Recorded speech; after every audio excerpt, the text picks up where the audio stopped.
इन 4 लोगों के चरण अगर आपके घर में पड़ जाए तो आपका घर वैकुंठ बन जाता है। सर्वप्रथम जामाता यानी दामाद, जमाई, जो भी आपके भाषा में बोलते हो वही आप मान लीजिए, सोच लीजिए, ठीक है। क्योंकि यहाँ पर मुझे बहुत से जगह से लोग सुन रहे हैं, बहुत से देश से लोग सुन रहे हैं। दामाद के चरण, ज्वाई के चरण, सबके भाषा में बोलो, मुझे बहुत 2-4 भाषा में तो पता है लेकिन बहुत सारे भाषा में नहीं पता, ठीक है। तो जामाता संस्कृत में बोलते हैं। दामाद के चरण अति शुभ माना गया। आपके घर में अगर दामाद साल भर में एक बार भी आए तो दामाद के चरण घर में पड़ना अत्यंत शुभ है। आपके घर में सुख शांति आती है। इसलिए कभी दामाद का निंदा मत करो, जमाई का तिरस्कार मत करो, दामाद का सम्मान करो।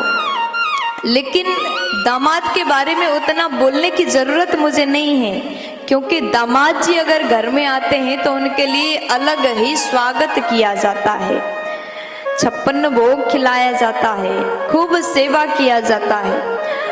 और पहले दामाद जी और दूसरे नंबर में ननंद।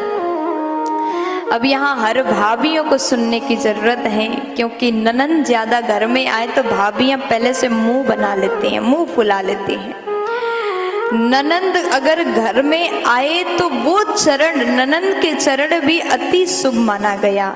वो घर भी वैकुंठ हो जाता है जिस घर में दामाद आते हैं, जिस घर में ननंद आती है। इसलिए सब भाभियां जितने मुझे सुन रहे हैं, आपके घर में भी आपकी ननंद आ जाए तो मुंह मत बनाना, जितना हो सके सेवा करना, जितना हो सके 56 भोग उनको खिलाना और कहना कि बार बार आया करो। क्योंकि ननंद अगर घर में बार बार आए, ननंद भी समझदार होती है, साल भर में एक बार आती है, और किसी किसी की बहुत जल्दी हफ्ते भर में 3 बार आ जाते हैं, है ना।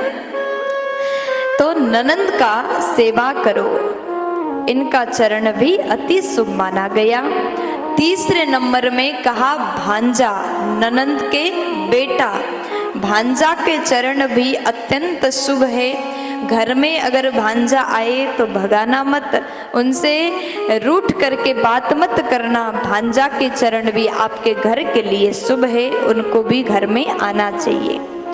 और चौथे नंबर में गुरुजन, महापुरुष, संत महापुरुष। संत महापुरुष के चरण जिस घर में पड़ता है वो साक्षात वैकुंठ बन जाता है। और संतों के चरण जिस घर में हो जाए वो घर के भाग्य खुल जाता है, उस घर के लोग धन्य हो जाते हैं जिस घर में संत का चरण आ जाता है, चरण पड़ता है।